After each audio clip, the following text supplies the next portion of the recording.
Okay. Thank you, Bapu sir. Okay, so let's start.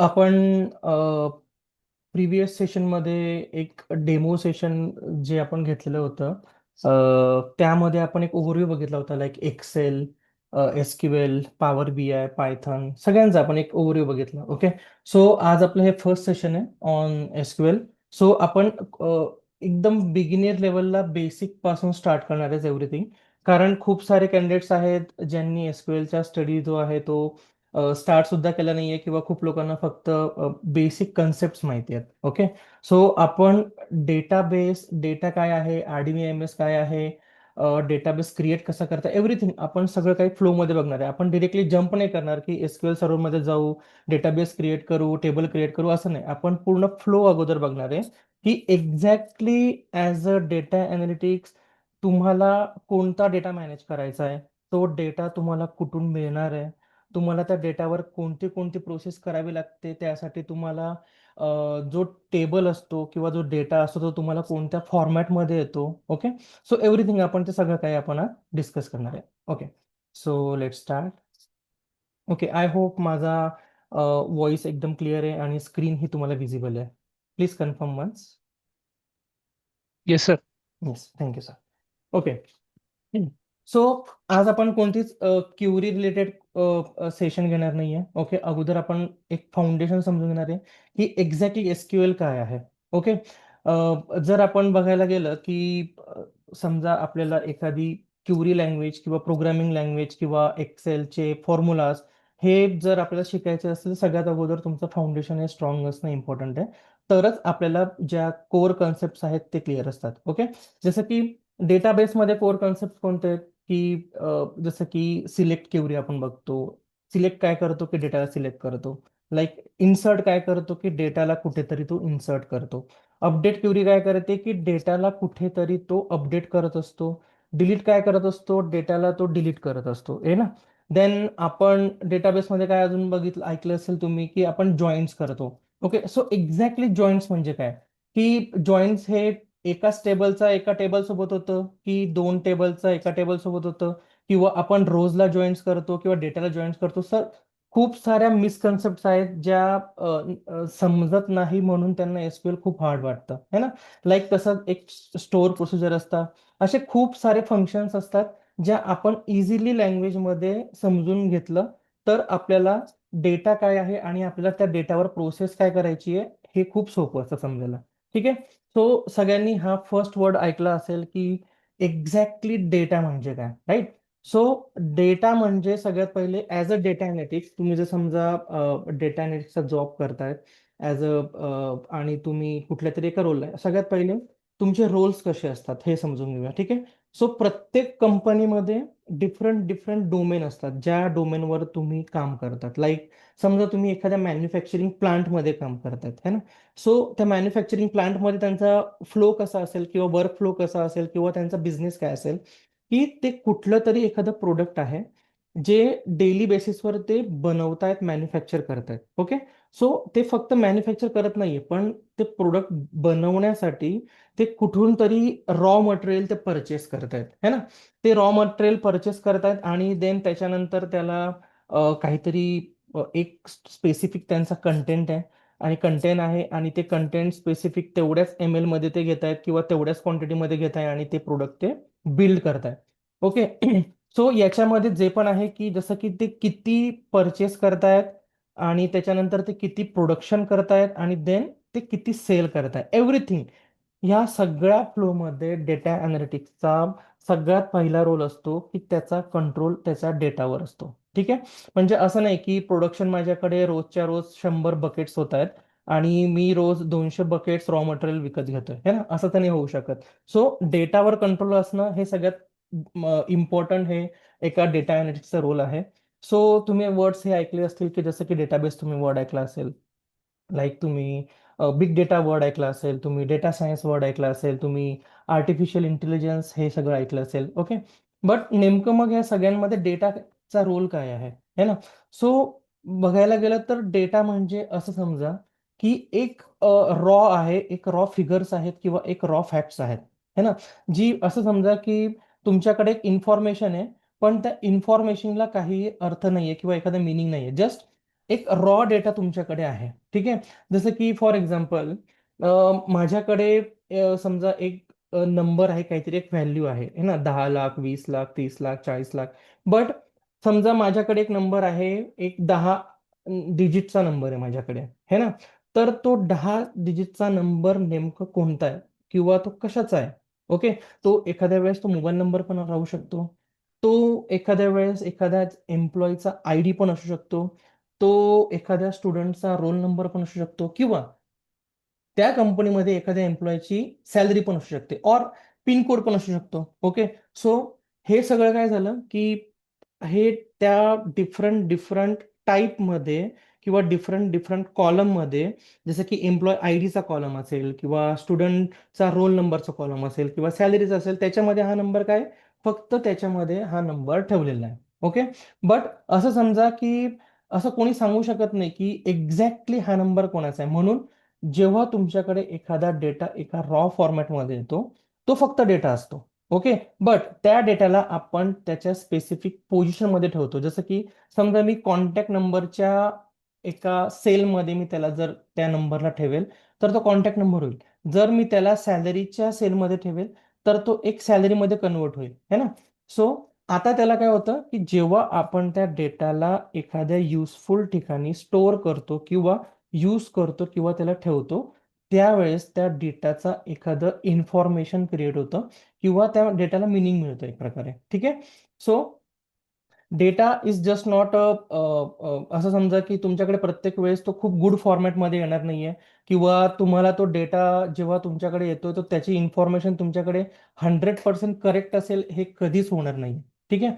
So data हा तेव्हाच कामाचा आहे ज्या वेळेस तुमच्याकडे त्या डेटाला एक मिनिंग आहे किंवा तुमच्याकडे एक इन्फॉर्मेशन आहे. ओके.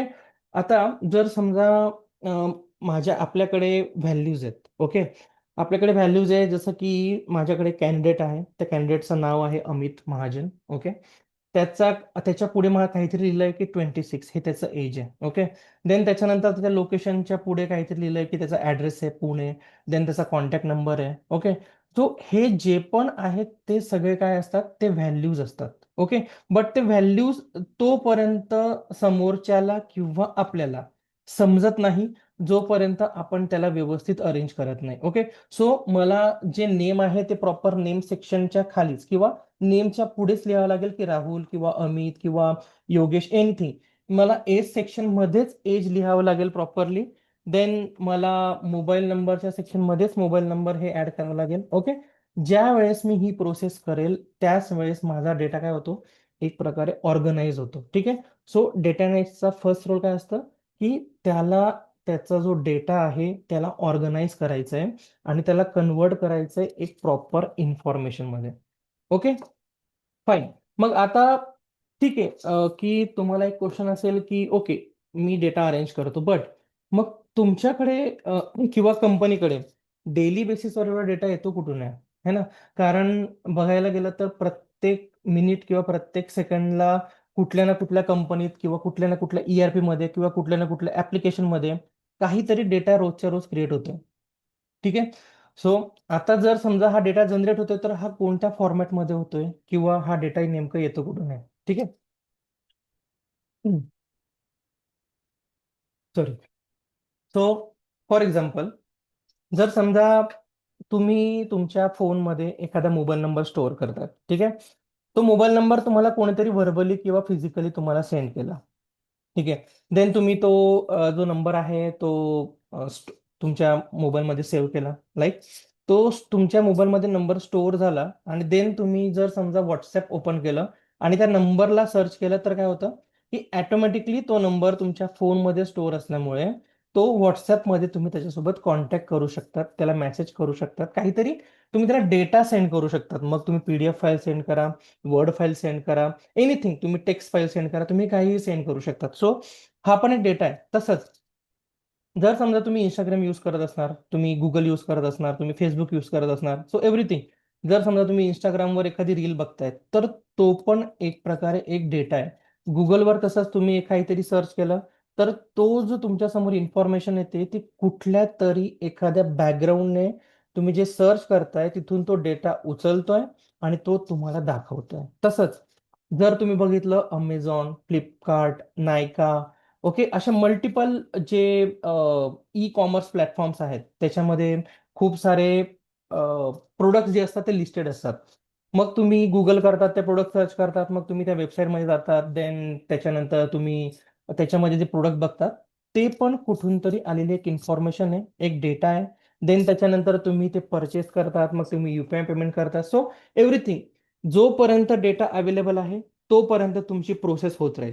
जर समजा तुमच्याकडे डेटा तुम्हाला दिसणारच नाही तर तुम्ही काही प्रोसेस करू शकणार नाही. ओके, सो जसं की अमेझॉन वर तुम्ही काहीतरी सर्च करताय किंवा तुम्ही मोबाईलवर काहीतरी सर्च करताय, तुम्ही जे पण तुम्ही प्रोडक्ट ऑर्डर करताय किंवा जे पण तुम्ही प्रोडक्ट बघू शकताय त्या प्लॅटफॉर्मवर, तर ते सगळं काही जो डेटा आहे तो त्याच्या डेटाबेस मधून तो येतोय. आणि कुठपर्यंत येतोय की जोपर्यंत तुम्ही त्या डेटाला किंवा त्या प्रोडक्टला ऑर्डर करतात, देन त्याच्यानंतर तुम्ही त्याला प्लेस करतात, देन त्याच्यानंतर तुम्ही काय करतात की ते तुम्ही ऑर्डर करून तुमच्या ऍड्रेसवर मागवतात.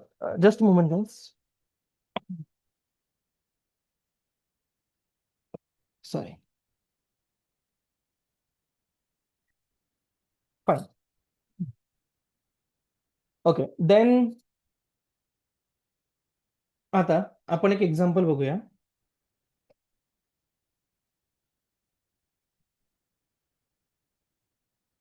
तेजस प्लीज काही राईट करण्याचा प्रयत्न करू नकोस.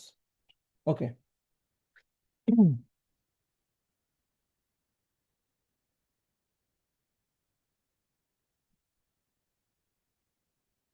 ओके, आता आपण बघूया की exactly as a data analytics माझ्याकडे तो डेटा येतो कुठून. ठीक आहे, फॉर एक्झाम्पल माझ्याकडे एक मी बँकिंग डोमेनवर काम करतोय आणि मी अशा प्रोडक्टवर काम करतोय ज्याच्यामध्ये क्रेडिट कार्ड काहीतरी सेल होतंय, और मी लोनसाठी अप्रोच करतोय क्लायंटला किंवा मी इन्शुरन्ससाठी अप्रोच करतोय क्लायंटला. ओके, सो समजा मी एखाद्या बँकेच्या वेबसाईटला गेलो, जसं की स्टेट बँक ऑफ इंडिया.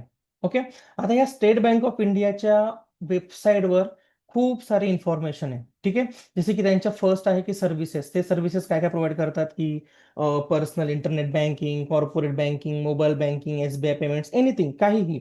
मग आता समजा तुम्हाला या वेबसाईटमध्ये जर समजा काहीतरी परचेस करायचं आहे, ओके, किंवा काहीतरी तुम्हाला इन्फॉर्मेशन बघायची आहे, ठीक आहे, तर त्यासाठी सगळ्यात अगोदर काय असणं इम्पॉर्टंट आहे की तुम्ही अगोदर तिथे लॉग इन करणं इम्पॉर्टंट आहे. ठीक आहे, आता समजा जर तुमचं या बँकेमध्ये अकाउंट नाही आहे, ठीक आहे, सो तुम्ही लॉग इन करू शकणार का? नाही, तुम्ही लॉग इन नाही करू शकत. का?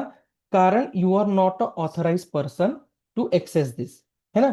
तर तुम्ही जोपर्यंत एक्सेस करू शकत नाही, जोपर्यंत तुम्ही त्या बँकेमध्ये किंवा त्या ऍप्लिकेशनसाठी तुम्ही सबस्क्रायबर त्यांचे नाही आहेत. ठीक आहे, तर आता जर समजा तुम्ही ह्या बँकेचे एक कस्टमर आहेत आणि तुमचं त्या बँकेमध्ये अकाउंट आहे, तर सगळ्यात पहिले तुम्ही त्या त्या बँकेमध्ये तुमची इन्फॉर्मेशन असणं गरजेचं आहे. इन्फॉर्मेशन म्हणजे काय? की तुम्ही ते कस्टमर असणं गरजेचं आहे. जर समजा तुम्ही तिथे कस्टमर असणार तरच तुमची ॲज अ कस्टमर त्या बँकेमध्ये किंवा त्यांच्या डेटाबेसमध्ये ॲज अ कस्टमर तुमची इन्फॉर्मेशन ही स्टोअर असेल.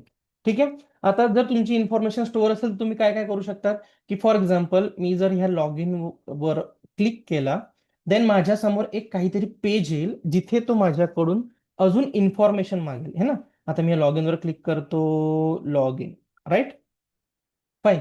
आता इथे मला तो काय काय विचारतोय की मला युजर आय डी सांग आणि तू मला तुझा पासवर्ड सांग. ठीक आहे, आता हे युजर आय डी आणि पासवर्ड, ठीक आहे, आता फॉर एक्झाम्पल मी इथं जर काहीतरी रॅन्डम युजर आय डी टाकून दिला, ठीक आहे, आणि मी जर एखादा रॅन्डम पासवर्ड टाकून दिला, ठीक आहे, तर मी ह्या अकाउंटला लॉग इन करू शकेल का किंवा मी ह्या वेबसाईटच्या आतमध्ये जाऊ शकेल का? नाही जाऊ शकणार. का? कारण जोपर्यंत तुमची इन्फॉर्मेशन त्याच्या डेटाबेसमध्ये असणार नाही तोपर्यंत तुम्ही काहीही एक्सेस करू शकत नाही. करेक्ट? सो डेटा हा सगळ्यात इम्पॉर्टंट पार्ट आहे. तर जर समजा आता मग माझ्याकडे एखादा correct valid user I D आणि पासवर्ड आहे. ठीक आहे. So user I D is required. मी काय करतो की एखादा व्हॅलिड युजर आय डी काहीतरी टाकतो. देन मी व्हॅलिड पासवर्ड काहीतरी टाकतो. मग देन त्याच्यानंतर मी इथे एंटर करेल तर काय होईल की जर ती इन्फॉर्मेशन ॲज इट इज समोरच्या कंपनीमध्ये किंवा बँकेमध्ये एनी त्या पोर्टलमध्ये जर अवेलेबल असेल तर तो काय करेल, तो मला पास करेल आणि तो पास करून काय करेल की तुम्हाला ऑथराईज करेल की तुम्ही आता या वेबसाईटमध्ये येऊ शकतात किंवा तुम्ही आमचे फीचर्स यूज करू शकता. ठीक आहे.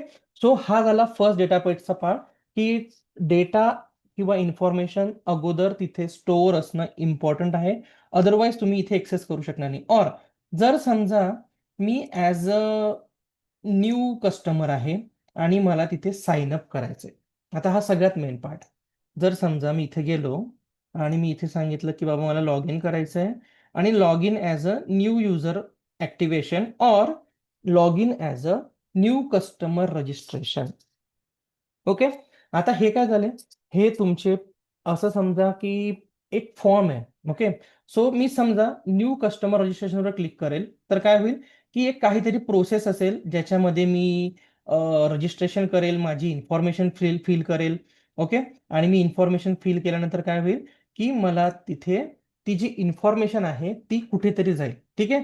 जसं की आता समजा मी इथे इन्फॉर्मेशन जी फिल करतोय इथे ते माझ्याकडून मागतायत की लाईक तुम्ही तुमचं नाव सांगा, तुम्ही तुमचं मला एज सांगा, तुम्ही तुमचा मला मोबाईल नंबर सांगा. ओके. एव्हरीथिंग ते मला काहीही विचारू शकतात. सो जेव्हा मला ती इन्फॉर्मेशन विचारतात त्याच्यानंतर ती इन्फॉर्मेशन कुठेतरी सबमिट होते. ठीक आहे. सो ती इन्फॉर्मेशन ज्या वेळेस सबमिट होते तर ती कोणाकडे जाते, ती त्या कंपनीच्या कुठल्या तरी एका मार्केटिंग टीमकडे जाते, ती कंपनीच्या एखाद्या कुठल्या तरी सेल्स टीमकडे जाते, ती कंपनीतल्या कुठल्या तरी एखाद्या ऑथराईज पर्सनकडे जाते. ओके. सो ती इन्फॉर्मेशन डिरेक्टली तर त्या मार्केटिंग टीमकडे किंवा एखाद्या सेल्स टीमकडे जाणार नाही. बरोबर. का? कारण ती एक रॉ इन्फॉर्मेशन मे बी असं पण होऊ शकतं की त्या फॉर्ममध्ये त्या कस्टमरने त्याचा नावाची स्पेलिंग रॉंग लिहिलेली आहे और त्या कस्टमरने त्याचा ईमेल आय डी हा रॉंग लिहिलेला आहे किंवा त्याने त्याचा मोबाईल नंबर जो आहे तो 10 डिजिटचा होता बट त्याच्यामध्ये त्याच्याकडून काहीतरी रॉंग इनपुट झालं. ओके. काहीही होऊ शकतं. ठीक आहे. ती कन्फर्म इन्फॉर्मेशन नसू शकते. सो आता डेली बेसिसवर एखादी जर बँक असेल किंवा एखादी इन्शुरन्स कंपनी असेल किंवा जे पण तुम्हाला प्रोडक्ट किंवा जी पण सर्व्हिस परचेस करायची आहे त्याच्यासाठी तुम्ही कुठेतरी डेली बेसिसवर एन्क्वायरी करत असणार. राईट. सो कंपनीकडे डेली बेसिसवर अशा एन्क्वायरीज ज्या असतात त्या फॉर्मच्या फॉर्मॅटमध्ये येतात. फॉर्म म्हणजे काय, त्यांनी ऑलरेडी एक फॉर्म क्रिएट केला आहे ज्याच्यामध्ये नेम आहे, ईमेल आय डी आहे, कॉन्टॅक्ट नंबर आहे, एव्हरीथिंग सगळं काही इन्फॉर्मेशन आहे. आणि देन त्याच्यानंतर काय होतं की ती इन्फॉर्मेशन एका फॉर्मच्या पार्टमध्ये त्यांच्याकडे चालली आहे. देन मग ॲज अ डेटा अनालिटिक्स तुम्ही काय करतायत की तुम्ही त्या डेटाला प्रॉपर सेग्रिगेट करतायत किंवा तुम्ही त्या डेटाला ऑर्गनाईज करतायत. सगळ्यात पहिले तुम्ही ते डेटा चेक करतात. बरोबर. आता तुमच्याकडे तो डेटा तर एखाद्या फॉर्मच्या फॉर्मॅटमध्ये येणार नाही. का? कारण समजा मी एखादा इथे गुगल फॉर्म फिल केला और मी एखादा बँक ॲप्लिकेशनचा फॉर्म फिल केला तर तो फॉर्म माझ्याकडे कोणत्या पॅटर्नमध्ये येईल, तो फॉर्म माझ्याकडे एखाद्या डिफरंट पॅटर्नमध्ये येऊ शकतो. लाईक तो एखाद्या एक्सेल शीटच्या पॅटर्नमध्ये येऊ शकतो है ना. तो अशा एक्सेल शीटच्या पॅटर्नमध्ये पण येऊ शकतो. सो समजा की माझ्याकडे खूप सारे कस्टमर्स आहेत आणि ॲज अ कस्टमर मला डेली बेसिसवर माझ्याकडे खूप डिफरंट डिफरंट रिक्वायरमेंट्स येत आहेत है ना. सो आता ती रिक्वायरमेंट जी आहे किंवा इन्फॉर्मेशन जी आहे ती मला प्रत्येक वेळेस फॉर्मच्या फॉर्मॅटमध्ये येणार नाही. राईट. सो काय होतं की जेव्हा पण तुमच्याकडे तो डेटा येतो तो तुमच्याकडे एका फाईलच्या फॉर्मॅटमध्ये येतो आणि ती फाईल कोणती असू शकते, जसं की आपण एक्सेल बघू आता. समजा कस्टमर नंबर 1 जो की कुठल्या तरी कंट्रीमधून आहे किंवा कुठल्या तरी एखाद्या पार्टमधून आहे, कोणीतरी आहे. त्याने तिथे ती इन्फॉर्मेशन फिल केली, तर ती इन्फॉर्मेशन जी आहे, ती एखाद्या टेबलच्या रोजमध्ये, सेल्समध्ये ती रेकॉर्ड झाली. ती त्याच्यामध्ये गेली. ठीक आहे. सो समजा माझ्याकडे सकाळी 10 वाजेपासून तर संध्याकाळी 7 वाजेपर्यंत जो माझा ऑफिस टाईम आहे, जोपर्यंत मी लॉग आउट करत नाही, तोपर्यंत तिथे मल्टिपल इन्फॉर्मेशन, खूप साऱ्या एन्क्वायरीज मल्टिपल टाईपच्या इथे झालेत.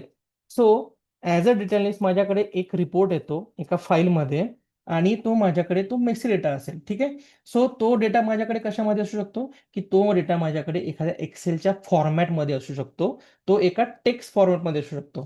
ठीक आहे. सो तो डिरेक्टली तर मी यूज करू शकत नाही, की मी डिरेक्टली एखाद्या मार्केटिंग टीमला पाठवू शकत नाही, किंवा मी डिरेक्टली एखाद्या सेल्स टीमला पाठवू शकत नाही, किंवा तुम्ही आमच्याकडे रजिस्ट्रेशन करा यासाठी मी डिरेक्टली कॉल पण करू शकत नाही. का? कारण ती इन्फॉर्मेशन और तो डेटा तो करेक्ट करण्यासाठी मला तो प्रॉपर फॉर्मॅटमध्ये आहे, किंवा जे पण कंडिशन्स होते त्या कंडिशन्स प्रमाणे तो डेटा माझ्याकडे आलेला आहे का. आता कंडिशन्स म्हणजे काय? सगळ्यात पहिले की डेटा हा युजर तर ऍड करतोय, पण तो त्या कंडिशन प्रमाणे ऍड करतोय का. जसं की तुम्ही कॉन्टॅक्ट नंबरच्या कॉलम मध्ये तुम्ही तुमचं नाव लिहू शकणार का? नाही लिहू शकणार. का? कारण कॉन्टॅक्ट नंबरच्या कॉलम मध्ये युजरला आपण काय सांगतो, की बाबा तू तुझा नंबर ऍड कर. ओके. आता नंबर कोणत्या फॉर्मॅटमध्ये असते? जसं की आता आपण डेटा टाईपचा पार्ट तर बघणार आहे, पण आपण डिस्कस करूया. नंबर हा एखाद्या इंटिजरच्या पार्टमध्ये असतो. ठीक आहे. तो इंटिजर डेटा टाईपमध्ये असतो. तर मग जेव्हा तो नंबर तिथे टाईप करेल, तर तिथे तर तो वायरकॅर किंवा कॅरेक्टर तर तिथे मेन्शन करू शकत नाही. ओके. सर, जर तो त्या कंडिशन प्रमाणे डेटा आलेला असेल, ते चेक करणं इम्पॉर्टंट आहे. जसं की फॉर एक्झाम्पल, की एक कस्टमर आहे आणि त्या कस्टमरने काय केलंय, की एक ईमेल आय डी, जसं की एक ईमेल आय डी आहे, like Amit Mahajan 123@gmail.com. Okay. हे काय आहे? ही एक कंडिशन आहे. बट आता प्रत्येक वेळेस तर असं होऊ नाही शकत, की जीमेलची स्पेलिंग और .com ची स्पेलिंग ही तो परफेक्टली ऍड करेल, है ना. तो त्याने त्याचं नाव परफेक्टली ऍड केलं, बट त्या काय झालं त्याच्याकडून, की काहीतरी मिस झालं आणि तो ऍट द रेट ऍड करायचं विसरला. ठीक आहे. त्याने काय केलं, की अमित महाजन 123 तो ऍट द रेट ऍड करायचं विसरला आणि त्याने gmail.com केलं. ठीक आहे. सो ही काय झालं, एक कंडिशन प्रमाणे डेटा नाही आलाय त्याच्याकडे. ओके. सो याला चेक करून, याला रिपेअर करून तो डेटा प्रॉपरली स्टोअर करणं, हे काम आहे डेटा अनालिस्ट. आता हे खूप बेसिक मी तुम्हाला सांगितलं, कारण हे तुम्हाला समजायला पाहिजे एक्झॅक्टली आपण डेटा क्लिनिंग मध्ये काय करतो, डेटा व्हॅलिडेशन मध्ये काय करतो, है ना. आता याच्यामध्ये असं पण होऊ शकतं, की लाईक जीमेलच्या जागेवर त्याने जीमेल मध्ये तो आय विसरला, है ना, आणि त्याने gmail.com करून टाकलं. ठीक आहे, लास्टमध्ये. असं पण होऊ शकतं. किंवा असं पण होऊ शकतं, की त्याने त्याचा ईमेल आय डी पूर्ण रॉंग दिला आहे, तर आपण त्याला ईमेलवर कॉन्टॅक्ट करू शकत नाहीयेत. सो कंडिशन प्रमाणे डेटाला चेक करून त्याला आपल्या फाईलमध्ये स्टोअर करणं, डेटाबेसमध्ये स्टोअर करणं आणि ते पुढे कोणाला तरी पाठवणं, ही सगळ्यात मोठी रिस्पॉन्सिबिलिटी असते ॲज अ डेटा अनालिटिक्स. ठीक आहे. सो मी फक्त एक सिनेरिओ मधला एक तुम्हाला पार्ट सांगितलाय. आता सिनेरिओज हे डिफरंट डिफरंट पण राहू शकतात. जसं की एखादी हॉस्पिटल आहे, लाईक बानेरमध्ये एक हॉस्पिटल आहे, मुंबईमध्ये एक हॉस्पिटल आहे, चेन्नईमध्ये एक हॉस्पिटल आहे. ओके. मल्टिपल, जसं की अपोलो हॉस्पिटल है ना. अपोलो हॉस्पिटल नाव तुम्ही ऐकलं असेल. सो अपोलो हॉस्पिटल काय आहे? अपोलो हॉस्पिटल एक फ्रँचायझी टाईप हॉस्पिटल आहे, ज्यांचे खूप सारे मल्टिपल ब्रांचेस आहेत all over the world. Okay. So आता अपोलो हॉस्पिटलचा डेटा कुठेतरी असेल, की डेली बेसिसवर त्यांच्याकडे कोणते पेशंट्स येत आहेत. ओके. न्यू पेशंट्स कोणते आहेत, ओल्ड पेशंट्स कोणते आहेत, कोणत्या पेशंटचं जे डिसीज आहे किंवा जे पण त्यांचं ट्रीटमेंट आहे, कोणाची कंप्लीट झाली आहे, कोणाची इनकम्प्लीट आहे, कोणाची इन प्रोग्रेस आहे. ओके. किंवा कोणाचं ऑपरेशन कोणत्या डेटला आहे, किंवा कोणाची व्हिजिटिंग आहे कुठल्या तरी डॉक्टर सोबत कुठल्या तरी एका लोकेशनला. ओके. सो हे काय झालं, की ही जी इन्फॉर्मेशन जी पास होते, ओके, जसं की इन्फॉर्मेशन कोणती पास होते, की फॉर एक्झाम्पल अपोलो हॉस्पिटलच्या मी एका वेबसाईटला गेलो. ओके. मी अपोलो हॉस्पिटलच्या वेबसाईटला गेलो.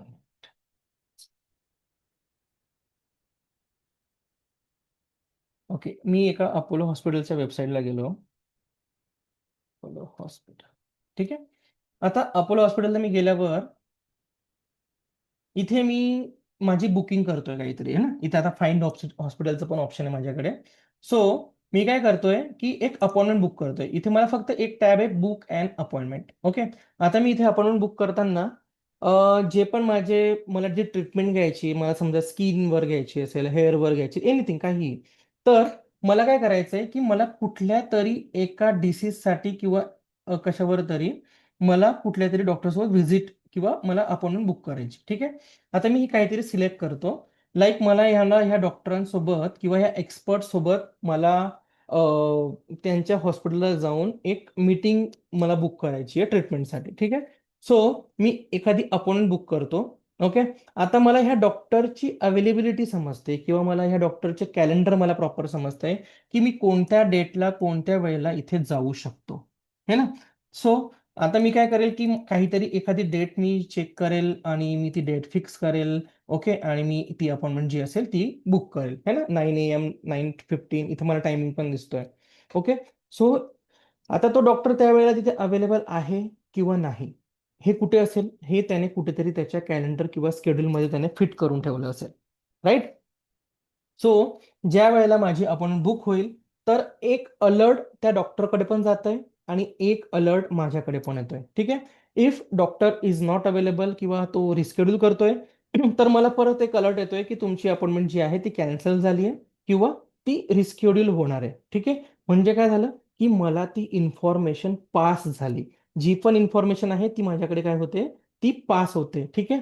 सो एव्हरीथिंग जी पण तुमच्याकडे इन्फॉर्मेशन येते किंवा ती इन्फॉर्मेशन जाते, ती एका डेटाच्या फॉर्मॅटमध्ये आहे. ठीक आहे.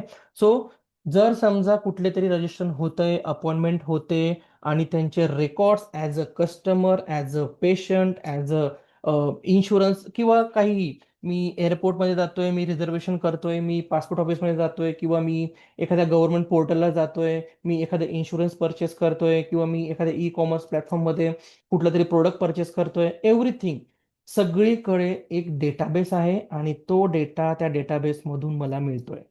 ठीक आहे. सो एव्हरीथिंग जिथे पण डेटा आपण एखादं जे पण प्लॅटफॉर्म आहे, ते प्लॅटफॉर्म काय काम करत आहे, ते डेटा स्टोअर करण्याचं काम करत आहे. तो डेटा स्टोअर कुठून होतोय, अशा मल्टिपल वेबसाईट्स, मल्टिपल फॉर्म्स जेव्हा आपण फिल करतो, तो कुठे जातो, तो एका डेटामध्ये जातो. ओके. आणि तो डेटा कुठे असतो, तो डेटा एखाद्या डेटा अनालिस्टच्या समोर असतो, तो एखाद्या डेटा टीमच्या समोर असतो. ओके. मग ती ऍप्लिकेशन काय करतं, ते ऍप्लिकेशन डेटा कलेक्ट करण्याचं काम करतं, ते ऍप्लिकेशन डेटा स्टोअर करण्याचं काम करतं, ते ऍप्लिकेशन डेटा तुम्हाला सर्च करण्यासाठी पण हेल्प करतं. ओके. जसं की एक्सेलमध्ये कसं असतं की मी आता समजा Ctrl+F प्रेस केला है ना, माझ्याकडे इथे काहीतरी एक ऑप्शन आलं, तर तुम्ही इथे काय करताय की तुम्ही डेटा फाइंड करण्याचं काम करता का, कारण तुमच्याकडे मिलियन्स ऑफ रेकॉर्ड्समध्ये डेटा असतो. ओके. सो आता जर मला मिलियन्स ऑफ रेकॉर्ड्समध्ये मला जर स्पेसिफिक पेशंटचं नाव बघायचं आहे, तर मी पूर्ण डेटाबेस तर मी सर्च नाही करू शकत.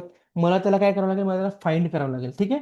तरच तो मला मिळणार आहे. सो तुम्ही त्या डेटाबेसमध्ये तो डेटा सर्च करण्यासाठी तुम्हाला एक काहीतरी फीचर्स आहेत, जे फंक्शन आहेत, जे तुम्हाला SQL सर्व्हर, ओरॅकल सर्व्हर जे पण आहेत, जे आपण पुढे बघणार आहे, ते तुम्हाला अलाउ करतं की तिथून तुम्ही डेटा सर्च करू शकता. तुम्हाला वाटतंय की एखाद्या पेशंटच्या नावामध्ये किंवा एखाद्या कस्टमरच्या नावामध्ये किंवा माझ्या क्लायंटच्या नावामध्ये किंवा इन्फॉर्मेशनमध्ये, ॲड्रेसमध्ये, कॉन्टॅक्टमध्ये काहीतरी मिसिंग आहे, काहीतरी रॉंग आहे. सो तुम्ही तिथे डेटा अपडेट करत आहात. ओके. आणि जो अनवॉन्टेड डेटा आहे, जो डेटा मला नको आहे, तो तुम्ही काय करतायत की तो तुम्ही डेटा डिलीट पण करताय. आणि मोस्ट इम्पॉर्टंट, तुम्हाला तो डेटा सिक्युअर ठेवायचा आहे, है ना. सो खूप सारे सिनेरियोज पण येऊ शकतात की तुम्हाला तो डेटा सिक्युअर करण्यासाठी तुम्हाला बॅकअप पण घ्यायचं आहे, तुम्हाला तो डेटा रिकवर करण्याची पण वेळ येऊ शकते. सो हे जे सगळं काही प्रोसेस आहे, ते सगळं ह्या प्रोसेसला म्हणतात डेटा मॅनेजमेंट. ओके. सो हे डेटा मॅनेजमेंटचं जे काम आहे, याच्यामध्ये सगळ्यात मेजर रोल असतो एका डेटा अनालिटिक्स पर्सनचा. ठीक आहे. म्हणून SQL हे खूप जास्त इम्पॉर्टंट असतं ॲज अ डेटा अनालिटिक्स. आता समजा ॲज अ स्टुडंट मी कुठेतरी ऍडमिशन घेतोय कुठल्या तरी कॉलेजमध्ये. आता इंडियामध्ये किंवा ऑल ओव्हर द कंट्री, पूर्ण ऑल ओव्हर द वर्ल्ड खूप सारे मल्टिपल कॉलेजेस आहेत. ठीक आहे. सो मी खूप सारे कॉलेजमध्ये अप्लाय करतोय आणि मला तिथे ऍडमिशन घेण्यासाठी मी अप्लाय करतोय. सो त्या कॉलेजला किंवा तुम्हाला त्या कॉलेजमधून कॉल येतो की तुम्ही इथे इन्क्वायरी केली होती राईट, है ना. तर ती इन्फॉर्मेशन काय होते की ते इन्फॉर्मेशन तिथे स्टोअर होते, है ना. आता समजा लाईक तुम्ही कुठेतरी एका कॉलेजमध्ये ऍडमिशन घेतलं, है ना. आणि तुम्हाला वाटतंय की आता त्यांचं जे ऍप्लिकेशन आहे जिथून तुम्हाला अपडेट्स येतात, ते तिथे माझा मोबाईल नंबर जो आहे तो मला चेंज करायचा आहे, है ना. आणि मला चेंज करायचा आहे तर तुम्ही ते अपडेट नाही केलाय किंवा तुम्ही कॉलेज सोडली किंवा किंवा समजा तुम्हाला एखादी गरज वाटली की तुम्हाला अ, जे पण रिपोर्ट करायचं आहे एखाद्या प्रिन्सिपलला कशासाठी तरी तुम्हाला डॉक्युमेंट्स हवं आहे किंवा काहीतरी तुम्हाला डॉक्युमेंट पाहिजे, तर याच्यासाठी तुम्ही काय करणार की क्युरी रेस करणार एखादी, तो फॉर्म फिल करणार, मग तुम्हाला रिस्पॉन्ड येणार, है ना. सो आणि जर समजा ह्या सगळ्या प्रोसेसमध्ये तुम्हाला जो रिपोर्ट पाहिजे, डेटा पाहिजे, तुमचे डॉक्युमेंट्स पाहिजे, तर तो सर्व्हर अचानक क्रॅश झाला, ठीक आहे. तर जर समजा तुमचं सर्व्हर क्रॅश होतंय तर तो डेटा असं नाही की तो डेटा मिळणार नाही, कारण तुमच्याकडे जो तुम्ही बॅकअप घेऊन ठेवलाय त्याच्यामधून तुम्ही तो डेटा रिस्टोर करणार, ओके.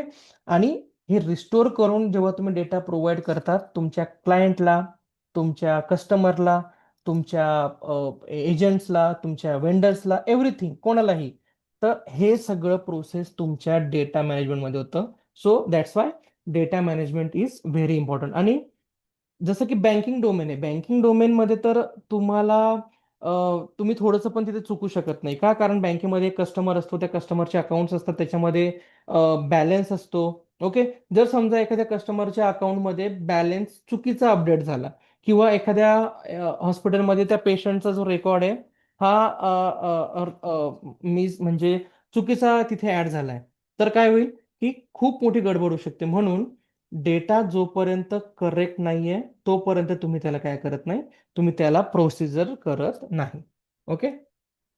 फाईन.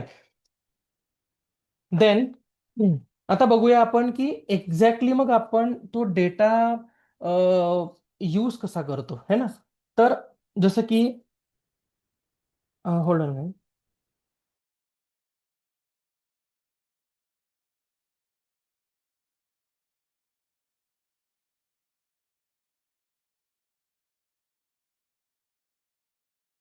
Okay, sorry.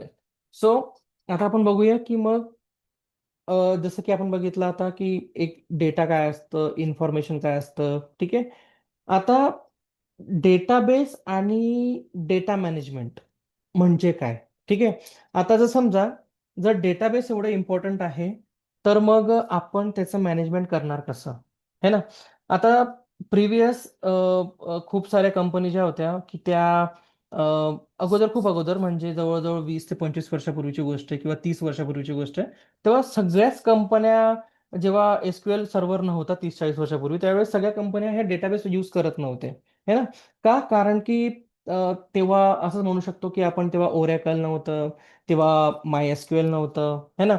मग काय झालं की त्यावेळेला खूप साऱ्या कंपनीज जे डेटा स्टोअर करायचे ते एखाद्या फिजिकल फॉर्मॅटमध्ये असायचं, जसं की ते कुठेतरी एखाद्या बुकमध्ये स्टोअर करत होते किंवा त्यावेळेस एक्सेल होतं तर ते एक्सेलच्या फाईल्समध्ये, अशा डिफरंट डिफरंट फाईल्समध्ये ते डेटाला स्टोअर करत होते.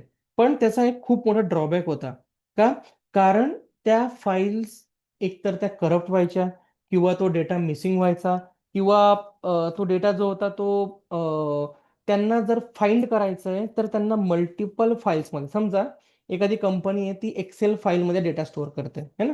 तर एक्सेल फाईलमध्ये कसं असतं की रेकॉर्डचं लिमिट आहे. जर समजा तुम्ही इथे मी जर डाऊन एरो केला तर इथे बघा रेकॉर्डचं लिमिट दिसतं तुम्हाला 10,49,575 जुळणी, है ना.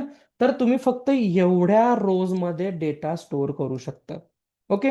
जर समजा एक्सेल पण नसेल, एखादी टेक्स्ट फाईल असेल, वर्ड डॉक्युमेंट असेल, सीएसव्ही फाईल असेल किंवा एखादा पेपर रजिस्टर वगैरे किंवा फिजिकल फाईल, सो त्यावेळेस असं समजा की त्यांच्यासाठी हे सगळं डेटाबेस होतं, ओके. सो त्यावेळेस मग त्यांना खूप प्रॉब्लेम्स कसे यायचे की जर समजा माझ्याकडे एक एक्सेल फाईल आहे आणि त्या एक्सेल फाईलमध्ये त्या कस्टमरचे रेकॉर्ड्स आहेत, ओके.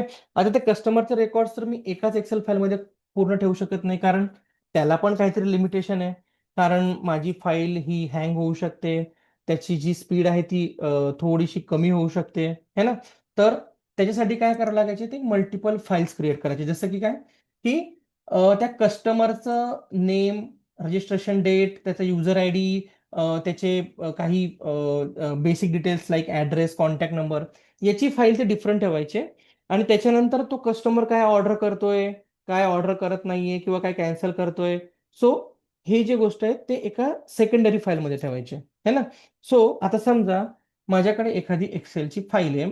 आता प्रिव्हियस आपण थोडंसं डिस्कस करूया. लाईक माझ्याकडे काय आहे की माझ्याकडे हे एवढे कस्टमर्स आहेत. ओके, मी यांना कॉपी करतो आणि यांना इथे पेस्ट करतो. ओके, आता सध्या तरी माझ्याकडे हे ॲज अ कस्टमर आहे.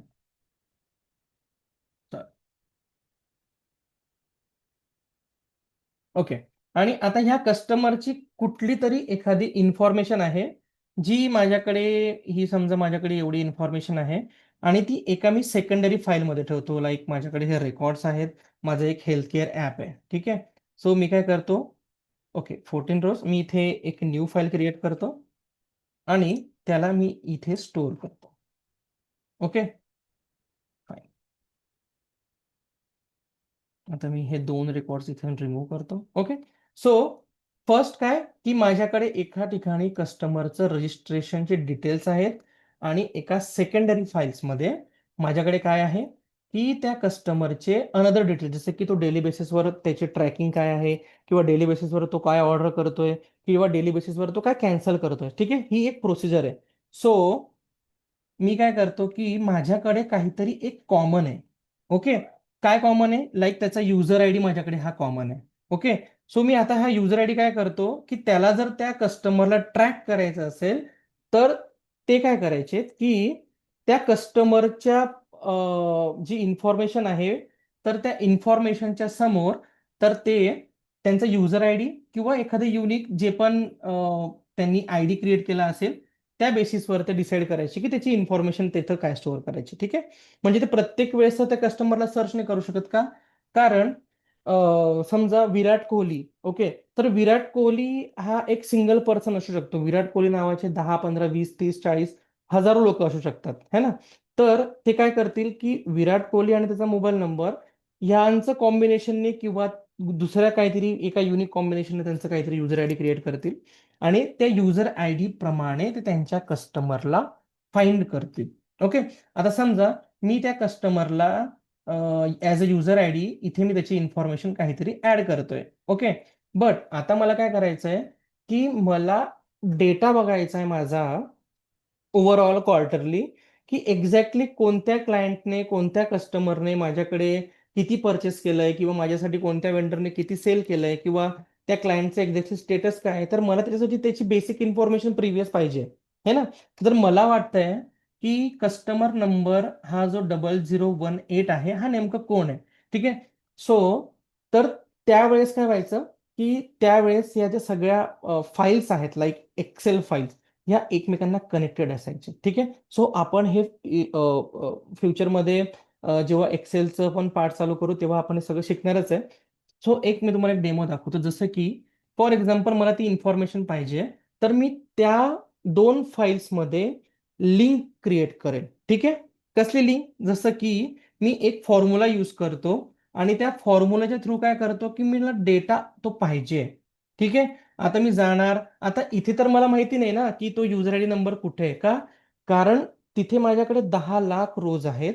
त्या 10 लाख रोजमध्ये ऍटलीस्ट 10,000, 15,000, 20,000 तर तिथे डेटा त्यांनी स्टोअर करून ठेवला असेल. तर मी डिरेक्टली तर बघू शकत नाही. ठीक आहे, ठीक आहे, आता मी एका व्यक्तीची इन्फॉर्मेशन काढतोय तर मी कंट्रोल एफ करून पण चेक करू शकतो. बट जर माझ्याकडे पूर्ण फाईल आहे आणि मला त्या फाईलचा डेटा बघायचा आहे, सो तर मी काय करेल, तर त्यावेळेस मी डेटाला लिंक करेल. ठीक आहे, आता मी त्या डेटाला लिंक करेल तर त्यावेळेस मी काय होईल की माझ्याकडे मला त्या फॉर्मॅटला मेंटेन करणं पण इम्पॉर्टंट होतं त्यावेळेस. ठीक आहे, सो मला काय फॉर्मॅट ठेवावा लागायचा की माझा जो फर्स्ट रो आहे तिथे मी काय करणार, कायम युजर आय डी घेणार. आता ते का घेणार, आपण ते जेव्हा आपण फॉरेन की आणि कीजवरच्या सेशनमध्ये जेव्हा कीज रिलेटेड टॉपिक आपण बघू तर त्यावेळेस आपण ते डिसाईड करू. ठीक आहे, आता मला याची इन्फॉर्मेशन पाहिजे. ओके फाईन, मी या दोघा टेबल्सला काय करतो, लिंक करतो. आता माझ्याकडे लिंक करण्यासाठी काय आहे, त्याचा युजर आय डी आहे. ओके, आता माझ्याकडे युजर आय डी जो आहे तर तो मी पूर्ण टेबलला सिलेक्ट करतो आणि इथे टाकतो लाईक 2 3 कम्प्लीट. ओके, सो माझ्याकडे बघा ही इन्फॉर्मेशन आली की ह्या युजर आय डीने ह्या डेटला रजिस्ट्रेशन केलेलं होतं. ओके, आता जर मी इथे पूर्ण जाईल कंट्रोल डी प्रेस करेल, सो मला काय होईल की सगळ्या कस्टमरची इन्फॉर्मेशन मिळेल. बट आता याच्यामध्ये काय झालं की ही सगळी प्रोसेस करताना मला कुठे ना कुठे काही ना काही एरर येत आहे.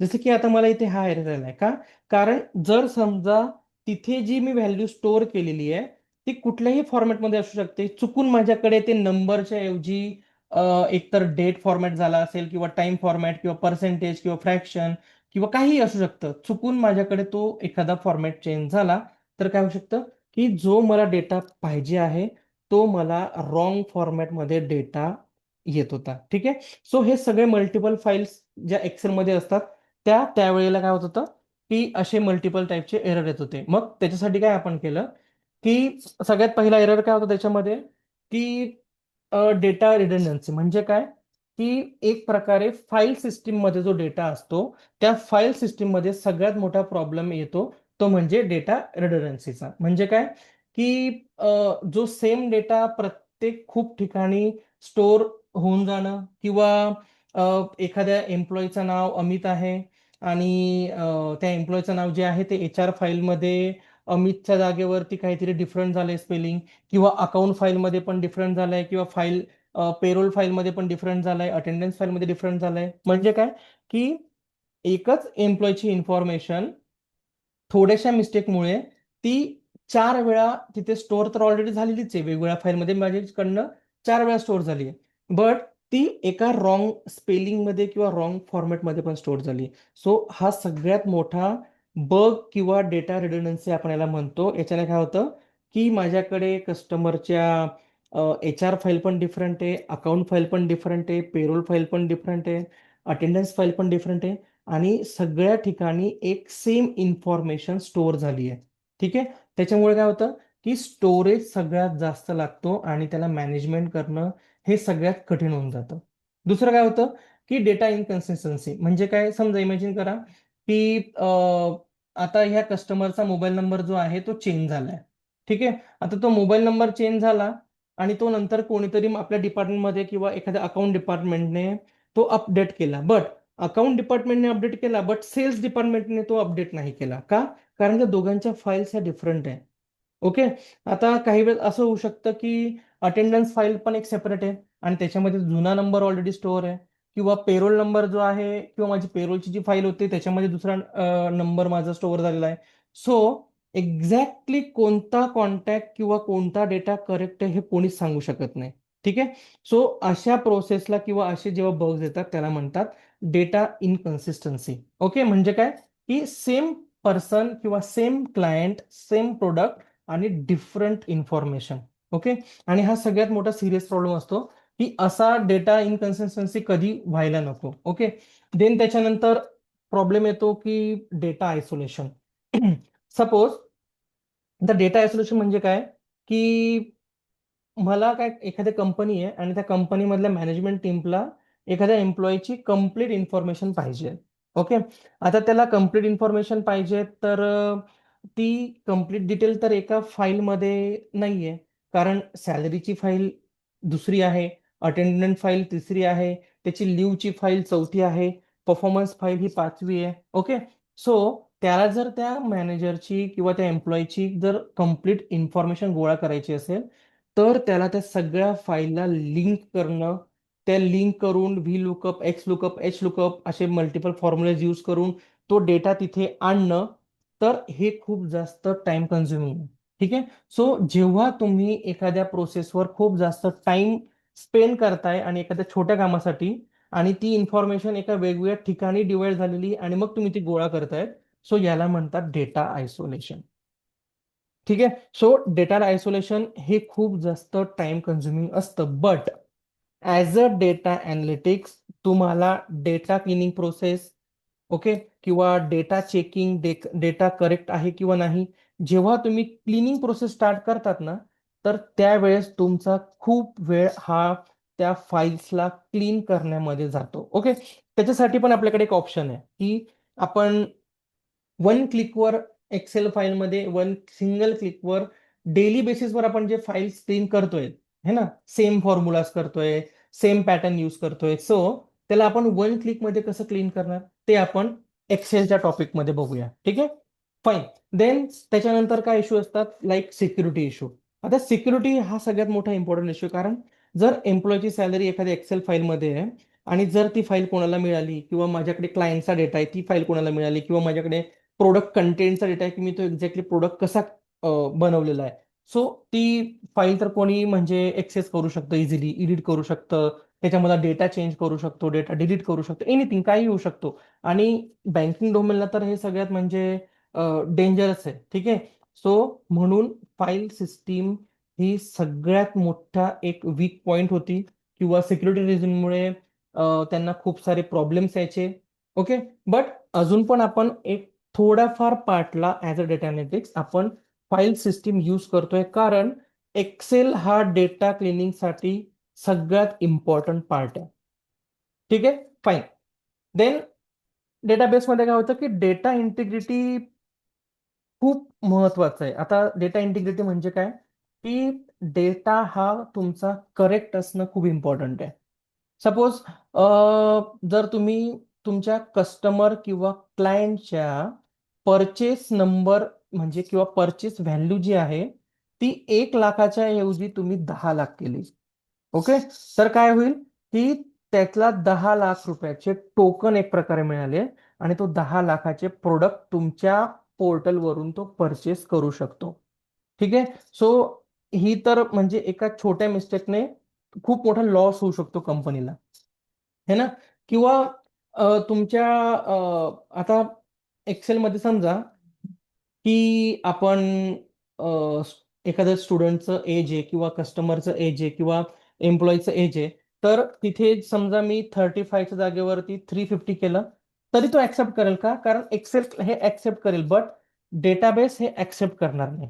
बरोबर, सो आपण ज्या वेळेला अशा नंबर किंवा व्हॅल्यूज ज्या आपण फाईल्समध्ये स्टोअर करतो, तर त्यावेळेस काय होतं की डेटाबेस काहीतरी एक म्हणू शकतो आपण की रूल्स फॉलो करतो, किंवा एक पॅटर्न फॉलो करतो, आणि तो रॉंग पॅटर्नला, रॉंग डेटाला तो अजिबात ऍक्सेप्ट करत नाही. हे कुठे होतं, तुमच्या डेटाबेसमध्ये. बट ते फाईल सिस्टीममध्ये तुम्ही तुमची डेटाची इंटिग्रिटी तुम्ही सांभाळू शकत नाही, राईट. देन डेटाबेसमध्ये काय असतं अजून, की कॉन्करंट एक्सेस. आता कॉन्करंट एक्सेस म्हणजे काय, की फॉर एक्झाम्पल की एखादी फाईल सिस्टीममध्ये एक कंपनी एक्सेल फाईल यूज करते, आणि त्या एक्सेल फाईलमध्ये काय होतं की मी तिथे डेटा ॲड करतोय, जसं की समजा माझ्याकडे एक युजर आय डी आहे, किंवा अकाउंट नंबर आहे, किंवा अकाउंट इन्फॉर्मेशन आहे, किंवा बॅलन्स इन्फॉर्मेशन आहे, है ना. तर ती मॅनेजर पण ती ओपन करतोय, एच आर पण ओपन करतोय, अकाउंट फायनान्स टीम पण ती ओपन करतोय, आणि त्याच्यामध्ये चेंजेस करतोय. समजा जर ते चेंजेस ओव्हरराईट झाले, किंवा ती फाईल करप्ट झाली, तर काय होईल, तर सगळ्यात पहिले तुम्हाला एक्सेसचा प्रॉब्लेम येईल. कॉन्करंट एक्सेस प्रॉब्लेम म्हणजे तेच, की तुम्ही ती फाईल ओपन करू शकत नाही, किंवा ती फाईलला रिकवर करणं हे खूप जास्त कठीण होऊन जातं. ओके, सो कंपनीमध्ये डेटा हा खूप छोट्या प्रमाणात नसतो, तो खूप मोठा असतो. एम्प्लॉय डेटा हा लहान राहू शकतो, 500 1000 एम्प्लॉईज असू शकतात, बट जे कंपनी जे प्रोडक्ट सेल करते, किंवा जे फीचर्स कस्टमरला देते, ते हजारो लाखो रोज मध्ये असू शकतात, किंवा एखादी कंपनी जी डेली बेसिसवर ट्रान्झॅक्शन करते ते मल्टिपल थाउजंड्स ऑफ रोज मध्ये असू शकतात. तर त्यासाठी फाईल सिस्टीम यूज करणं हे रॉंग आहे. ओके, सो तिथे आपण फाईल सिस्टीम यूज करत नाही. मग त्याच्यासाठी हळूहळू काय झालं की एक इव्होल्युशन आलं, की जसं की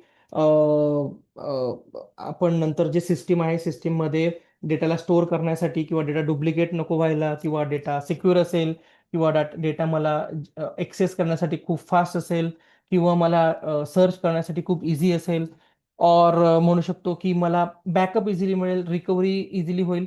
सो या सगळ्यांसाठी आपण डेटाबेस सिस्टीम बघतो. ओके, आता डेटाबेस सिस्टीममध्ये काय असतं, की डेटा आहे ना एका सेंट्रलाइज डेटाबेसमध्ये स्टोअर करणं किंवा समजा फॉर एक्झाम्पल माझ्या कंपनीमध्ये डिपार्टमेंट्स आहेत है ना, डिफरंट डिफरंट टाईपचे डिपार्टमेंट्स.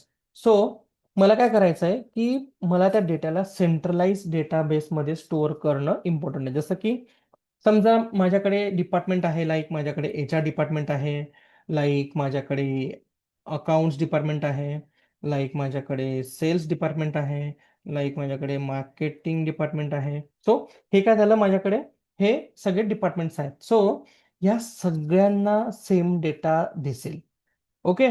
जर समजा मी फक्त काय करेल की HR ला काय होतंय की HR काय करते की त्या एम्प्लॉईचं ॲड्रेस जे आहे ते अपडेट करते आहे है ना. आता समजा त्याने एम्प्लॉईचा ॲड्रेस एडिट केला, अपडेट केला, तर तो सगळीकडे म्हणजे जसं की अकाउंट डिपार्टमेंट पण चेक करेल, त्याला पण तोच ॲड्रेस दिसेल. ओके. सेल्स डिपार्टमेंट बघेल तरी त्याला तोच ॲड्रेस दिसेल आणि मार्केटिंग डिपार्टमेंट जो असेल त्यांना पण सेम ॲड्रेस दिसेल. हा बेनिफिट आहे एका डेटाबेस सिस्टीमचा. म्हणजे तुम्ही जे पण इन्सर्ट करणार, एडिट करणार, डिलीट करणार, अपडेट करणार, त्याच्याने काय होईल की कुठलीच गोष्ट डुप्लिकेट होणार नाही, त्याच्याने कन्फ्युजन होणार नाही आणि ते सगळ्यांना डेटा सेम दिसेल एका सेंट्रलाइज सिस्टीममुळे किंवा एका सेंट्रलाइज म्हणू शकतो की डेटाबेसमुळे. Okay fine. सो आता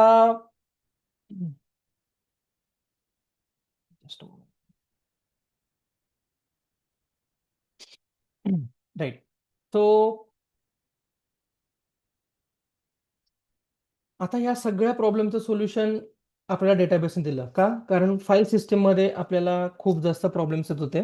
मग आता ठीक आहे, आपण फाईल सिस्टीम एक्सेलमध्ये बघणार आहेत, बट मग डेटाबेसचा बेनिफिट काय? राईट. सो आता समजा मी डेटाबेस क्रिएट केला. आता डेटाबेस क्रिएट कसं करायचं ते आपण क्युरीच्या पार्टमध्ये बघणार आहे. ओके. आता मग डेटाबेस एक्झॅक्टली मॅनेज कोण करणार?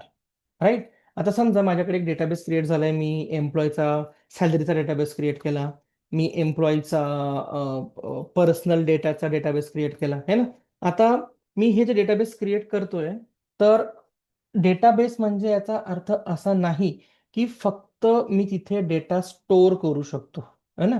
तर तिथे मी काय काय करू शकतो, तिथे मी अपडेट पण करू शकतो, तिथे मी लाईक डिलीट पण करू शकतो, तिथे अजून मी काय काय करू शकतो, तिथे मी बॅकअप पण घेऊ शकतो. देन त्याच्यानंतर मी तिथे सिक्युरिटी मला द्यायची असेल तर मी सिक्युरिटी पण देऊ शकतो. ठीक आहे. तर हे सगळं कसं करायचंय ते आपण बघणार आहेत. फाईन. आता आपण हे सगळं जे करणार आहे, update, insert, delete, backup, security, everything, आता हे सगळं कोण करणार आहे? हे आपल्यासाठी करणार आहे DBMS. ठीक आहे. आता DBMS म्हणजे काय? असं समजा की DBS म्हणजे एक मॅनेजमेंट सिस्टीम. कोणाची? डेटाबेसची. Database management system. आता डेटाबेस मॅनेजमेंट सिस्टीम म्हणजे काय? एक प्रकारे DBMS म्हणजे एक सॉफ्टवेअर आहे.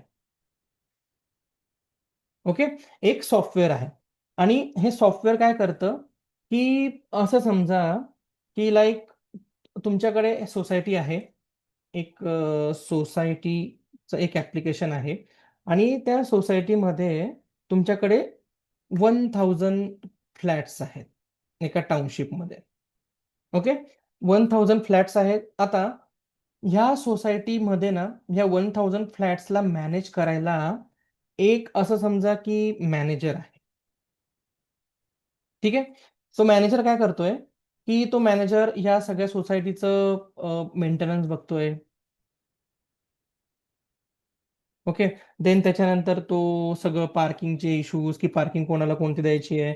देन तो सिक्युरिटी कोणाला काय द्यायची आहे. ओके. देन तो बघतोय की सो म्हणजे असं समजा की तो कंप्लीट सगळं काही हँडल करतोय. ओके. सो आता हे काय झालं की एक मॅनेजर जो आहे तो ही सगळी प्रोसेस करतोय. असं समजा DBMS म्हणजे असं सॉफ्टवेअर जो आपल्यासाठी हे सगळं काम करणार आहे.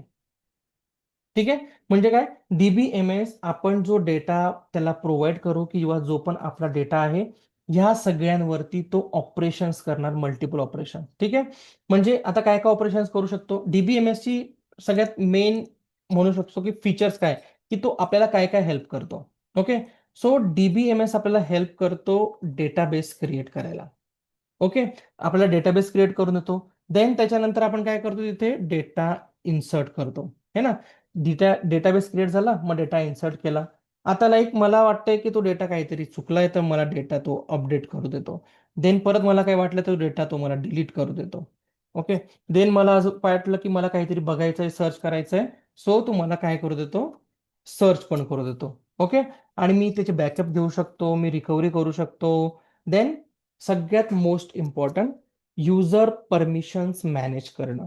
ठीक आहे. म्हणजे HR डिपार्टमेंटच्या जे माझे एम्प्लॉईज आहेत त्यांना कोणता डेटा दिसायला पाहिजे, अकाउंट्स डिपार्टमेंटला कोणता डेटा दिसायला पाहिजे, सेल्स डिपार्टमेंटला कोणता डेटा दिसायला पाहिजे, मार्केटिंग डिपार्टमेंटला कोणता डेटा दिसायला पाहिजे, आणि त्या डिपार्टमेंटच्या लोकांनी कुठे डेटा इन्सर्ट करू शकतात, कुठल्या फाईल्सचा डेटा डिलीट करू शकतात, कुठल्या फाईल्सचा डेटा इन्सर्ट करू शकतात, अपडेट करू शकतात, डिलीट करू शकतात, एव्हरीथिंग.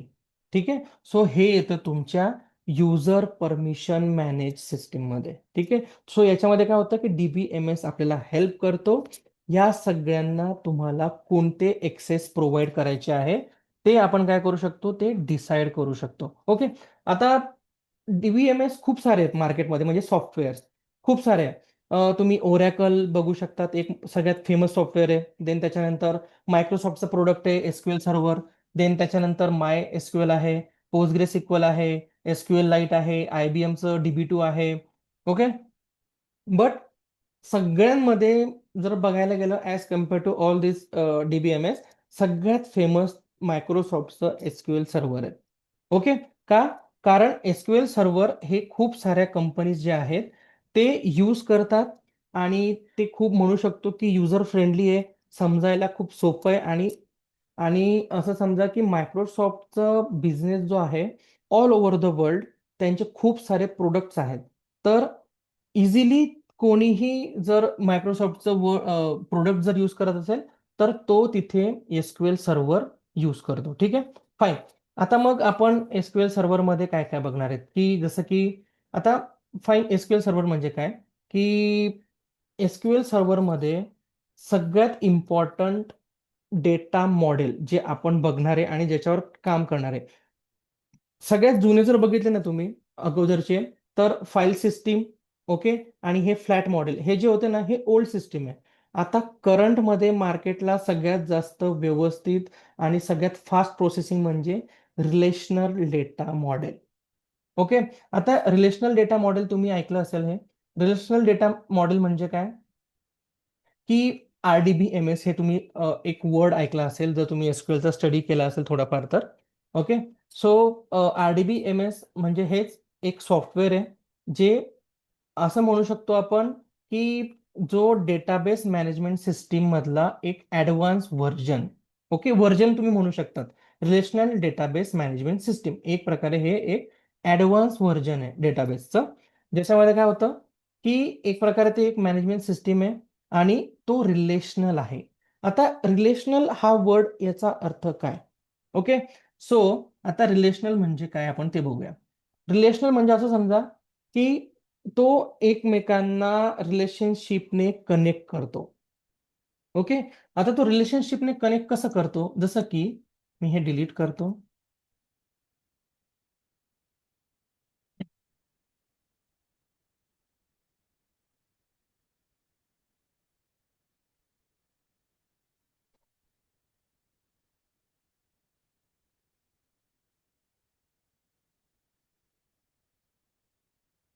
ओके. आता फॉर एक्झाम्पल RDBMS एकदा व्यवस्थित समजून घेऊया. आता समजा माझ्याकडे एक टेबल आहे. ओके. त्याच्यामध्ये काय आहे, की त्याच्यामध्ये माझ्याकडे कस्टमरचं इन्फॉर्मेशन आहे, लाईक कस्टमर नेम. ठीक आहे.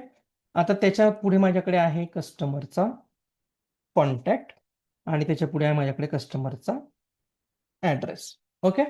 फाईन. आता हा झाला माझा एक डेटाबेस. ठीक आहे. म्हणजे एक टेबल असं समजून घ्या सध्या तरी. आता तसा सेम माझ्याकडे एक दुसरा टेबल आहे, जिथे काय आहे, की ह्या सगळ्या कस्टमर्सचे माझ्याकडे सेल्स म्हणजे, किंवा असं म्हणू शकतो, की मी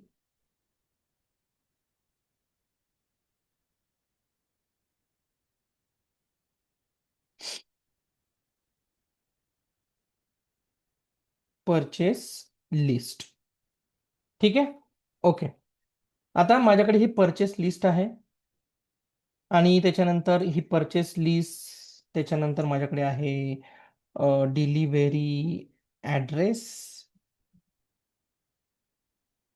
आणि इथे आहे टोटल कॉस्ट. ओके, आपण एकदम बेसिक टेबल घेतोय. ओके, देन माझ्याकडे काय आहे की अजून एक टेबल आहे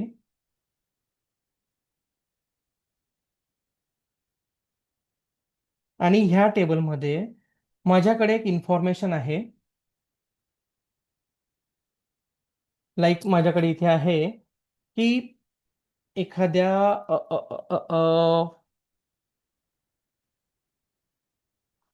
डिपार्टमेंट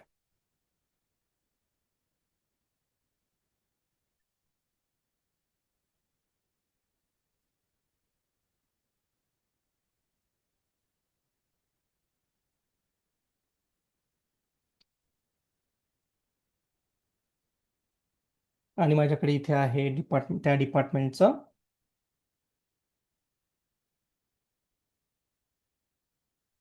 सॅलरी,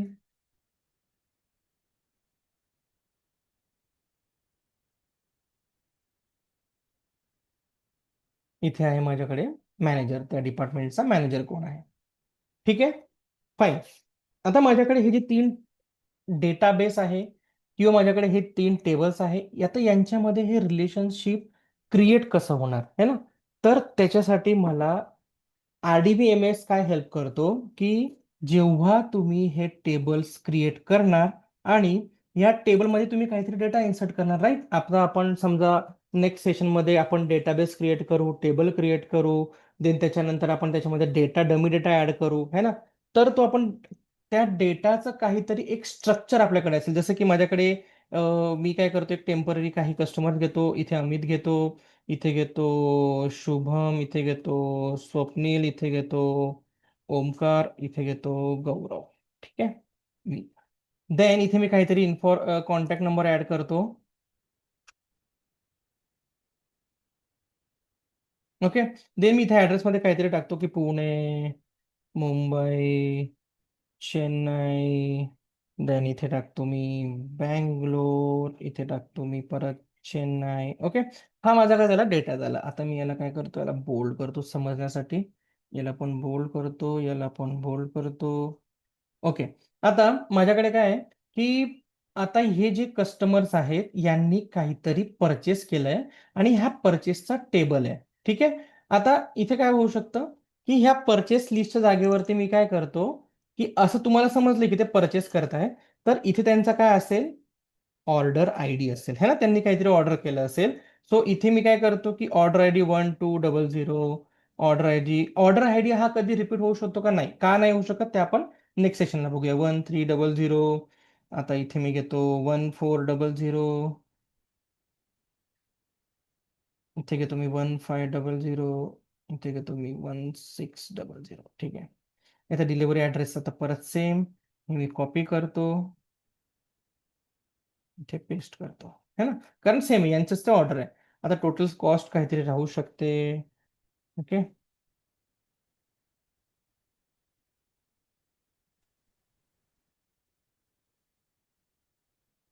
ओके, फाईन, ही माझी टोटल कॉस्ट आहे. आता मग ह्या दोघी टेबलमध्ये रिलेशन कुठे आहे.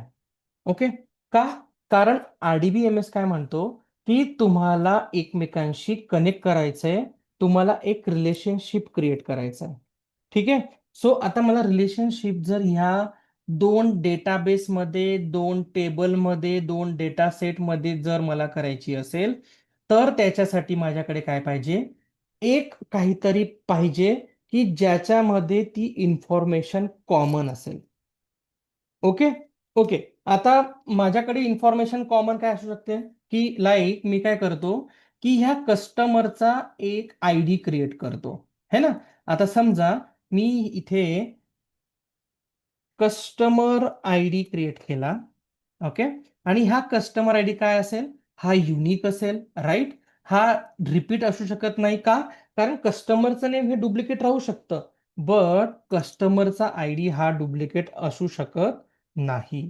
सो मी इथे काय करतो, 1002, 1003, 1004, 1005.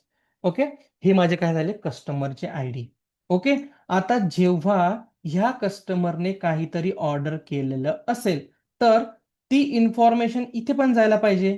ओके, सो या ऑर्डर आय डीच्या पहिले जर समजा मी हा कस्टमर आय डी घेतला आणि जर हा इथे ठेवला तर काय होईल की यांच्यामध्ये रिलेशन क्रिएट होईल. कोणामध्ये रिलेशन क्रिएट होईल? या दोन टेबल्समध्ये रिलेशन क्रिएट होते. का क्रिएट होत आहे? कारण 1001 नावाचा जो कस्टमर आहे त्याने काहीतरी परचेस केलंय आणि ते दुसऱ्या एका डेटाबेसमध्ये आहे ज्याचा ऑर्डर आय डी काहीतरी आहे आणि त्याची डिलिव्हरी पुण्याला आहे आणि त्याचे टोटल कॉस्ट पण काहीतरी आहे. ओके, आता रिलेशन कुठे क्रिएट झालं? कस्टमर आय डी मुळे दोघा टेबलमध्ये एक रिलेशनशिप क्रिएट झालेली आहे. ओके, आता समजा माझ्याकडे अजून एक टेबल आहे जिथे एक डिपार्टमेंट आहे आणि त्या डिपार्टमेंटला मी काय नाव देतो, लाईक अकाउंट डिपार्टमेंट. ठीक आहे, माझ्याकडे अकाउंट डिपार्टमेंटचा एक टेबल आहे. आता डिपार्टमेंटचे जे टेबल्स किंवा डेटाबेस ते खूप सारे असू शकतात. प्रत्येक डिपार्टमेंटचं डिफरंट डिफरंट काही ना काही असू शकतं. ओके, आता ह्या डिपार्टमेंटमध्ये माझ्याकडे एक एम्प्लॉई आहे. लाईक मी त्याला नाव देतो पियुष मनोहर. ओके, हे दोन पर्सन आहेत. आता ह्या दोघा डिपार्टमेंटचं काम काय आहे की ह्या कस्टमरचा पेमेंट इथे रिसिव्ह झालेलं आहे किंवा नाही हे त्यांना चेक करायचं. सो मी हे सॅलरी रिमूव्ह करतो आणि इथे काय करतो मी चेक की पेमेंट स्टेटस. ओके, आता हे पेमेंट स्टेटस कोणाचं असेल मग? की पेमेंट स्टेटस कुठल्या तरी कस्टमरचं असेल. समजा मी काय करतो की कुठल्या ऑर्डरचं पेमेंट स्टेटस आलंय. ओके, बरोबर, कारण ते कस्टमर आयडीचं पेमेंट स्टेटस नसू शकतं, ते एका ऑर्डरचं पेमेंट स्टेटस असू शकतं. बरोबर, सो आता मी इथे काय करतो की एक रो ऍड करतो आणि इथे हे ऑर्डर आय डी रिसिव्ह हे ऍड करतो. ठीक आहे, इथे काय झालं, आता ह्या टेबलची रिलेशनशिप ह्या तिसऱ्या टेबल सोबत क्रिएट झालेली आहे. ओके, आता समजा हे पियुष आणि मनोहर हे दोघी जे आहेत ते पर्सन जे आहेत ते प्रत्येक वेळेस कोणी चेक केलं फक्त तेवढं स्टेटस काहीतरी असणार आहे. सो मी हे पियुष मनोहर यांनी बाबा यांचं स्टेटस चेक केलंय आणि यांनी पेमेंट स्टेटस काय टाकलंय की डन. इथे टाकलंय की नॉट डन. इथे यांनी टाकलंय की इन प्रोग्रेस. इथे मी लिहितो की फेल्ड. ओके, स्टेटस काही राहू शकतं है ना, बट हे स्टेटस कोणाचं आहे, कोणत्या कस्टमरचं आहे? आता समजा मला तो कस्टमर बघायचा असेल तर मी परत इथे कस्टमर आय डी टाकेल का? नाही का?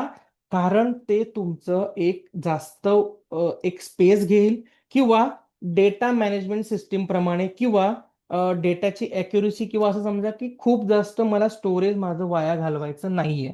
सो मी इथे परत कस्टमर आय डी यूज करणार नाही, कारण माझ्याकडे ऑर्डर आय डी मी घेऊ शकतो की या ऑर्डर आय डीचं पेमेंट स्टेटस हे डन झालंय, नॉट डन झालंय, इन प्रोग्रेस आहे किंवा फेल्ड आहे. सो आपल्याला रिलेशनल डेटाबेस मॉडेल काय करतो की एक रिलेशनशिप क्रिएट करतो. कशी रिलेशनशिप क्रिएट करतो तो की एका ऑर्डर आय डीचं ह्या दुसऱ्या ऑर्डर आय डी सोबत काय क्रिएट झालं, एक रिलेशन क्रिएट झालंय. ओके, तर जेव्हा मला डेटा बघायचा असेल तर मला प्रत्येक वेळेस काय करावं लागेल की फक्त बघावं लागेल की माझ्या ह्या टेबल सोबत रिलेशन आहे का. आता ह्या कस्टमर आय डी मुळे माझ्या ह्या टेबल सोबत एक रिलेशन क्रिएट झालेलं आहे का, कारण हे जे नंबर्स आहेत, ही जी व्हॅल्यूज आहेत ते प्रेझेंट आहे ह्या दुसऱ्या रेकॉर्ड्समध्ये, दुसऱ्या टेबल्समध्ये. ओके, सो हा एक डिफरन्स आहे डीबीएमएस आणि आरडीबीएमएस. डीबीएमएस म्हणजे काय, तो फक्त डेटाबेसला मॅनेज करतो. ओके, सो डेटाबेसला मॅनेजमेंट करणारा एक सॉफ्टवेअर आहे. बट लेटेस्ट मध्ये काय आहे की आरडीबीएमएस, हा आरडीबीएमएस काय करतो की रिलेशन मेंटेन करणारा एक प्रकारे ऍडव्हान्स डीबीएमएस म्हणू शकतो. म्हणजे डीबीएमएसचं एक ऍडव्हान्स व्हर्जन आहे जो ह्या डेटाबेसमध्ये रिलेशनशिप क्रिएट करतो.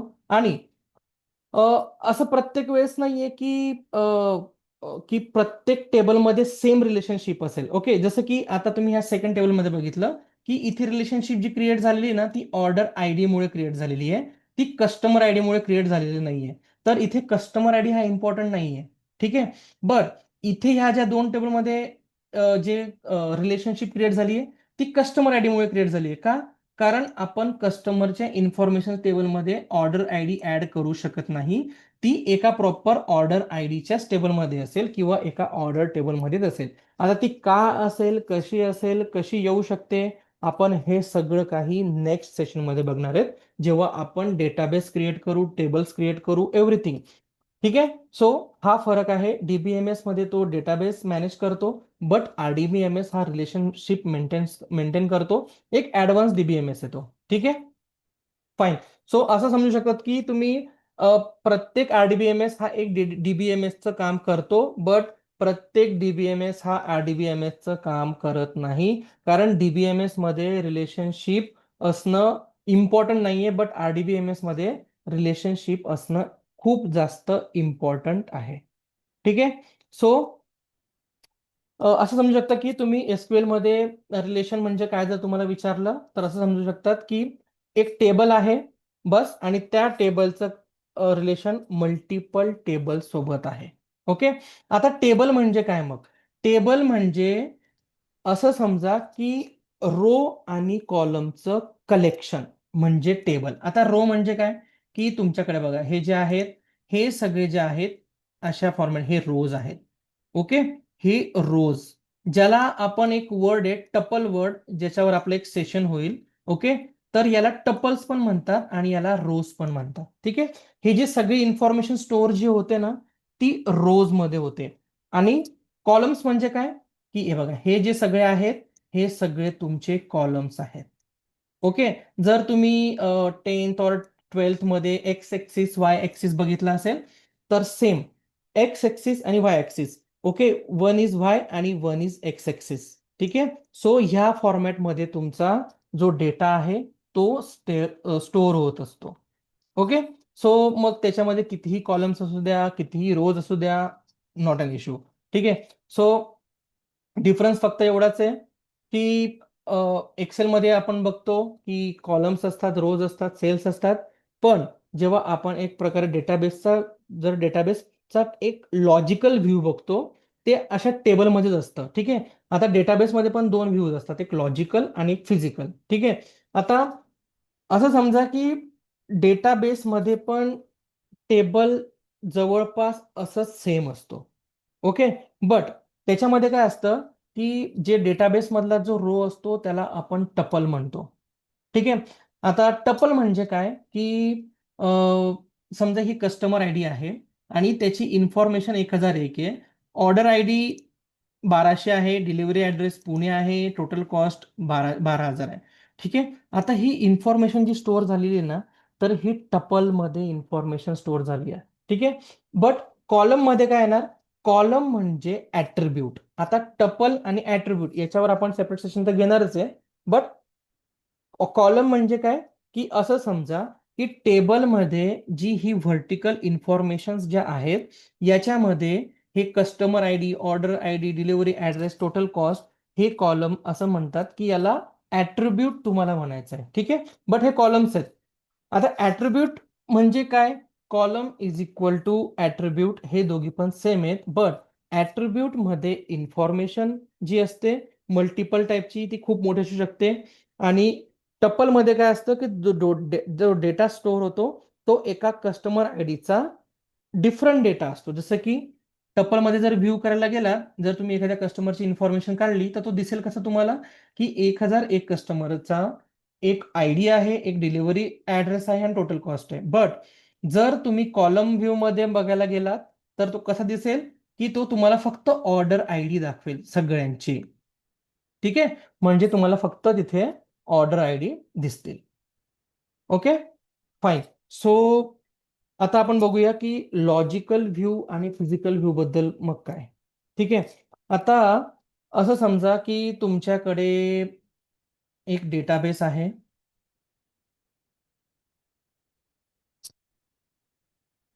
आणि ह्या डेटाबेसमध्ये एक इन्फॉर्मेशन जी आहे ती स्टोअर होते. ओके. आता ही जी इथे जी इन्फॉर्मेशन स्टोअर होते ना ह्या डेटाबेसमध्ये, असं समजा हा एक फिजिकल कॉपी आहे जी आपल्याला समजत नाही की ती कोणत्या फॉर्मॅटमध्ये स्टोअर झाली, बट त्याच्यामध्ये मल्टिपल फाईल्स असतात आणि त्या फाईल्समध्ये जो डेटा असतो तो एका टेबल व्ह्यूमध्ये, म्हणजे काय, हे एक लॉजिकल व्ह्यू आहे जो आपल्याला डीबीएमएस शो करतो. ओके. सो ह्या टेबल व्ह्यू मध्ये आपल्याला तो डेटा दिसणार आहे. सो आतापर्यंत आपण काय काय बघितलं की आता आपण डेटाबेस बघितला, डीबीएमएस बघितला, आरडीबीएस बघितला, टेबलचे रोज काय असतात, कॉलम्स काय असतात, आपण नंतर स्कीमा पण बघणार आहेत. ओके. सो हे सगळे जे कन्सेप्ट आहेत ते क्लिअर होतील अगोदर, आणि देन त्याच्यानंतर आपण मग बघूया की डेटाबेस कसा क्रिएट करायचा, कीज म्हणजे काय, टेबल कसा इन्सर्ट करायचा, टेबल कसा क्रिएट करायचा. ओके. सो ह्या सगळ्या जे कन्सेप्ट आहेत ते आपण नेक्स्ट सेशनमध्ये बघणार आहेत. ओके. आय होप तुम्हाला बेसिक कन्सेप्ट क्लिअर झाले असेल की एक्झॅक्टली डेटा म्हणजे काय, एक्झॅक्टली डीबीएमएस म्हणजे काय, आरडीबीएमएस म्हणजे काय, आणि डेटा कुठल्या वेने आपल्याकडे येणार आहे. ठीक आहे. सो नेक्स्ट सेशनमध्ये आपण बघू की अजून डिफरंट वेज कोणते आहेत की ज्याच्याने तुमच्याकडे डेटा येऊ शकतो. ओके. फाईन. सो आपण नेक्स्ट सेशनला बघूया. Thank you everyone. Thank you for your participation. Thanks. Okay then, sure. Thank you everyone. Have a nice day. Bye.